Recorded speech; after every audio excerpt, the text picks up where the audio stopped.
Sir Jaganmohan Reddy గారు 157 అంటున్నారు, పక్కాగా వస్తాయి అంటున్నారు.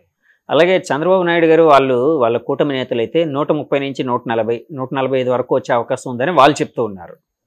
సో ఈ సినేరియో చూసిన తర్వాత మీరు ఎవరు టీడీపీ పార్టీ వచ్చే అవకాశం ఉందని భావిస్తున్నారా, వైసీపీ పార్టీ వచ్చే అవకాశం ఉందని భావిస్తున్నారా? ఇదంతా ఏంటంటే మనకు ఈ 2026వ సంవత్సరంలో ఈ డీనోటిఫికేషన్ అయ్యి మళ్ళీ అన్ని అసెంబ్లీలు ఇవన్నీ పెరగబోతున్నాయి. ఐ థింక్ వీళ్ళిద్దరూ ఆ సంఖ్య గురించి మాట్లాడుతున్నారు అనుకుంటా. ఓకే, 2026 వచ్చే పరిస్థితిని వీళ్ళు ఇప్పుడే అజ్యూమ్ చేసుకుంటారు. మాకు 170, వీళ్ళకి 133 ఎంతో కలిపి ఆ విధంగా అనుకుంటున్నారు అనుకుంటా. ఉన్నవి మనం 175, ఇందులోనే మనకు తిరగాలి. అవునండి, ఇందులోనే తిరగాలి మనకు. కాబట్టి ప్రతి ఒక్క నేత కూడా ఆ విధంగా క్లెయిమ్ చేస్తాడు, అంతే. There is no doubt. ఎందుకంటే మా పార్టీ గెలుస్తుందని అంటాం, వాళ్ళ పార్టీ వాళ్ళు గెలుస్తుందంటాం, వాళ్ళ పార్టీ. ఎందుకంటే కాడర్ యొక్క ఉత్సాహాన్ని, ఆత్మస్థైర్యాన్ని కోల్పోకుండా దాన్ని పెట్టాల్సిన లీడర్ భూమిక.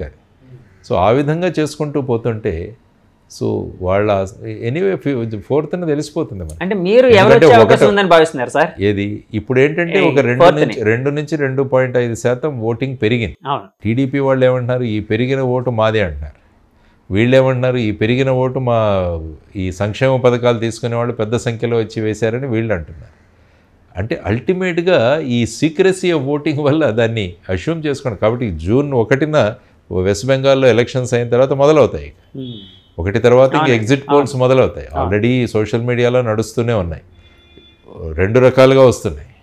ఒకటి వీళ్ళకి ఎంత వస్తుందని, వీళ్ళకి ఎంత వస్తుందని, ఈ విధంగా అనుకుంటూనే వెళుతున్నారు. ఎగ్జిట్ పోల్స్ కూడా శాంటిటీ లేదు కదండి. శాంటిటీ లేదు, అలాంటి కూడా వెంటనే చేయొచ్చు ఎగ్జిట్ పోల్స్. ఎందుకంటే ఎగ్జిట్ పోల్స్ చేసేవాళ్ళు నేను ఎప్పుడు ఏమంటుంటానంటే, మీరు ఎంత శాంపుల్ని తీసుకున్నారని చెప్పాలి.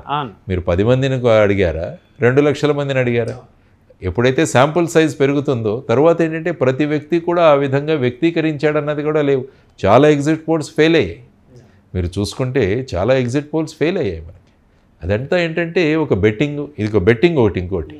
ముఖ్యంగా ఈ ఎగ్జిట్ పోల్స్ జరిగేవన్నీ బెట్టింగ్. ఇప్పుడు చాలా చోట్ల బెట్టింగ్ జరుగుతున్నాయి. ఇందులో ఈయనకి ఎంత మెజారిటీ వస్తుంది, ఆ నియోజకవర్గంలో ఆయన గెలుస్తారా గెలవరా, ఆ తర్వాత మెజారిటీ ఎంత వస్తుంది, ఇది సట్టా బజార్ జరుగుతూనే ఉంటుంది. సో ఈ ఎగ్జిట్ పోల్స్ ఇవన్నీ కూడా, అందుకనే నేను ప్రశాంతంగా చెప్తాను, మనం 4వ తేదీ వరకు ఆగుదాం.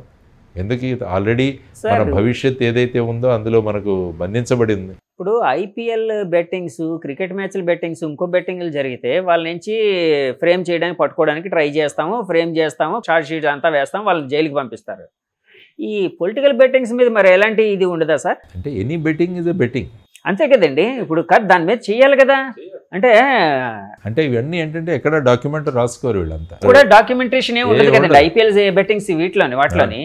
ఐపీఎల్ బెట్టింగ్స్ ఇవన్నీ ఏమవుతాయంటే ఫోన్ ద్వారా తీసుకుంటుంటాం. అదే మేము ఈ బాల్లో వీడు అవుట్ అవుతాడు, ఈ బాల్ 4 కొడతాడు, లేదంటే ఈ డాట్ బాల్ అవుతుంది, ఇలా రకరకాలుగా వాళ్ళు ఫోన్లతో ఉంటారు. అవన్నీ కూడా రికార్డెడ్ ఉంటాయి. ఓకే, ఇవేంటంటే 2 వ్యక్తులు కూర్చొని అనుకుంటారు. ఇదేం ఓపెన్గా అందరూ ప్రదర్శన కాదు కదా. ఈ నియోజకవర్గం మొత్తం రాష్ట్రం తెలుస్తుంది సార్. ఇప్పుడు ఓపెన్ గా ప్రజలు మాట్లాడుకునేటట్టు ఉంటుంది. పలానా వాళ్ళు ఇద్దరు బెట్టింగ్ కాసారు, ఇక పలానా అతను ఈ పార్టీ మీద కాసాడు, పలానా అతను ఆ పార్టీ మీద కాసాడు. అంటే దాని డాక్యుమెంటేషన్ ఎక్కడ, దాని రికార్డ్ ఎక్కడ ఉండదు కదా. రికార్డ్ ఉంటే ప్రతి betting is illegal. Any betting is illegal. Cricket betting కావచ్చు, ఇది కొంతమంది వర్షం ఇక్కడి వరకు పడుతుందో అక్కడి వరకు పడుతుందని కూడా బెట్టు కాసేవాళ్ళు. అంటే బెట్టింగ్కు ఏది కూడా అనర్హం కాదు, దేని మీదైనా బెట్టింగ్ కావచ్చు అన్నది మనం అంతా చూసినాం. శ్రీ గారు చెప్పినట్టు కుక్క పిల్ల సబ్బు పిల్ల కాదేది కవితకు అనర్హం అంటారు. కాబట్టి బెట్టింగ్ కాదేది అనర్హం అని మనం చెప్పుకోవచ్చు. On anything you can bet, ఆ విధంగా ఉంటుంది. కానీ ఏంటంటే ఈ విధమైన పరిస్థితులలో భవిష్యత్తు రాష్ట్రం గురించి ఆలోచించాలి మనం అందరం కూడా. రాష్ట్రం భవిష్యత్తు ఏంటి? ఆల్రెడీ 10 సంవత్సరాలు మనం పోగొట్టుకున్నాం. విభజన జరిగిన తర్వాత రాష్ట్రం చాలా లాస్లో ఉంది మన రాష్ట్రం. ఎందుకంటే మన రాష్ట్రాన్ని చూసుకుంటే రావాల్సినవి ఏవీ రాలేదు. ఈ రాష్ట్రాన్ని గురించి మేము పట్టించుకున్నామన్న వాళ్ళు కూడా లేదు. ఎప్పుడు చూసినా పొలిటికింగే, ఇందులో ఎప్పుడు చూసినా రాజకీయమే ప్రతి దాంట్లో కూడా. మరి నేను మళ్ళా రిపిటేషన్ కావచ్చు కానీ ప్రత్యేక హోదా ఏమైంది? విభజన హామీలు ఏమయ్యాయి? హైదరాబాద్ ఇంకా జూన్ వరకు మన క్యాపిటలే. మరి దాని గురించి ఏం చేస్తున్నాం సార్? ఇప్పుడు ఫర్ ఎగ్జాంపుల్ ఏదో ఒక పార్టీ వచ్చింది అనుకోండి, వాళ్ళు ప్రత్యేక హోదా మీద ఫోకస్ చేసే అవకాశం ఉందని మీరు భావిస్తున్నారా? ఫోకస్ మేము చేయించబడుతుంది కాదు, మీరు వాళ్ళు చేసే అవకాశం ఉందని మీరు భావిస్తున్నారా? చేయరు. ఎందుకంటే పైన సెంట్రల్ గవర్నమెంట్ ఫర్ ఎగ్జాంపుల్ వాళ్ళు ఏమంటే వీళ్ళు జీ హుజూర్ అంటారు కదా, ఎందుకంటే ఆయనకు విరుద్ధంగా మాట్లాడే వాళ్ళు ఎవరైనా ఉంటారో, ఫర్ ఎగ్జాంపుల్ బీజేపీ అక్కడ వస్తే, ఆ తర్వాత కాంగ్రెస్ ఏం చెప్పింది, మేము వస్తే మటుకు ప్రత్యేక హోదా ఇస్తామని అన్నారు. కాబట్టి ఇవ్వాలి, ప్రత్యేక హోదా ఇవ్వాలి. కానీ ఇక్కడ ఇంకొక మాట కూడా ఉందండి. ఇప్పుడు అంటే రాదు అని తెలిసిన తర్వాత ఒక మైలేజ్ కోసం కొన్నిసార్లు రకరకాల మాటలు చెప్తూ ఉంటారు. అంటే ఎగ్జాగరేట్ చేసి మేము అది చేస్తాం ఇది చేస్తామని చెప్తూ ఉంటారు. రాదు, వచ్చినప్పుడు విషయం కదా, సో వచ్చినప్పుడు చూసుకుందాంలే, మనం ఎలాగా రాం కదా, కాబట్టి మనం ఏం చెప్పినా చెల్తుంది అన్నట్టు కూడా కొంతమంది కొన్ని పార్టీలు కానీ కొంతమంది అభ్యర్థులు కానీ చేస్తూ ఉంటారని కూడా వినిపిస్తూ ఉంటుందండి. మీరు అధికారంలో రాకపోయినంత మాత్రాన మీరు చేయకూడదని ఎక్కడా నియమం లేదు కదా. మీరు ఒక ప్రెషర్ గ్రూప్ను తయారు చేయవచ్చు.